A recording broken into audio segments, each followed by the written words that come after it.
She's there watching it, and the other organizer, a gentleman, goes to hand the microphone to Harry again. Yet again, Meghan goes to take it, but he holds it back and even laughs, saying no. It's a charity thing, and there were lots of A-listers there, like Jeff Bridges, Rob Lowe, and Pink.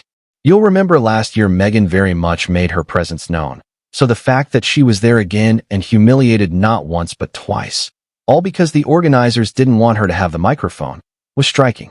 Kevin Costner threw a charity gala, Meghan Markle threw a fit, and guess which one the cameras cared about? Kevin's event should have been the focus. Meghan didn't have to do any of that. She could have just stood there, let Harry pick it up, and left the spotlight where it belonged. But instead, she pushed herself into it. You know that awkward moment when someone shows up to a party they weren't invited to, strolling in with their head held high, acting like the entire event was in their honor? That was Meghan Markle at Kevin Costner's annual 805 Live concert. It could be lots of reasons why she didn't go last year, but people believe her being genuinely sick was at the bottom of the pile. This charity event isn't some Hollywood red carpet where cameras chase stars. It's a laid-back Santa Barbara fundraiser for first responders, with barbecue, cowboy hats, and country music. A wholesome night designed to honor real heroes. But the vibe shifted the second Meghan and Harry made their dramatic entrance. Her act of picking up the mic for Harry infantilized him. It made him look like a child who needed her to hand him the moment. And here's the thing.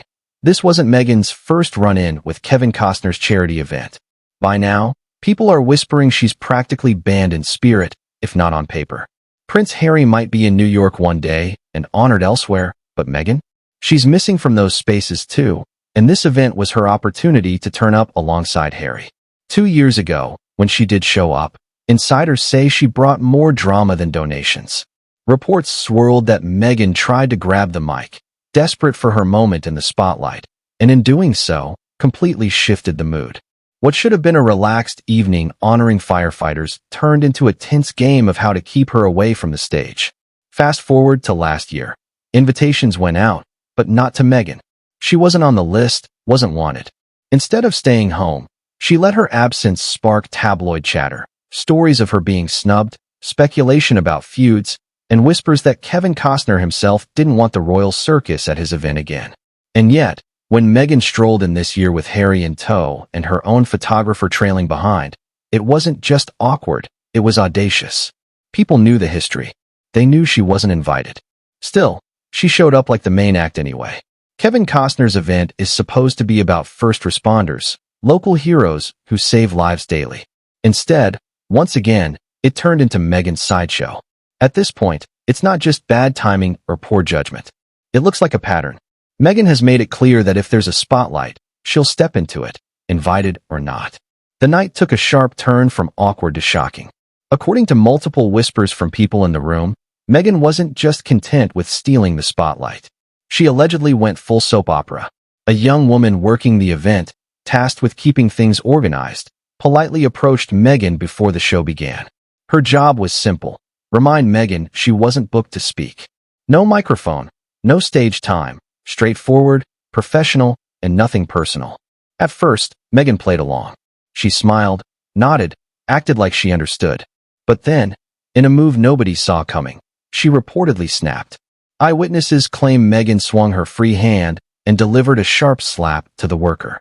Not a playful tap, not a clumsy bump, a deliberate, calculated strike. The room froze. Conversations stopped mid-sentence. People gasped. Some stared in disbelief. Others quickly looked away as though pretending not to see would make it less real. Imagine being at a fundraiser for firefighters, and the headline moment becomes Meghan Markle allegedly striking a charity worker. The energy shifted instantly. That one slap wasn't just about a microphone she was never offered. It symbolized something bigger: entitlement, anger, and a need for control. The scariest part? She didn't even look that surprised afterward. Almost as if this wasn't the first time she'd reacted like that. The young worker stood shaken, the audience stunned, while Meghan clung back to Harry like nothing happened. And after the alleged slap, everyone's eyes turned to Harry. This was his moment to step in, calm things down, maybe even defend the young woman who'd just been humiliated. But what did he do? Practically nothing.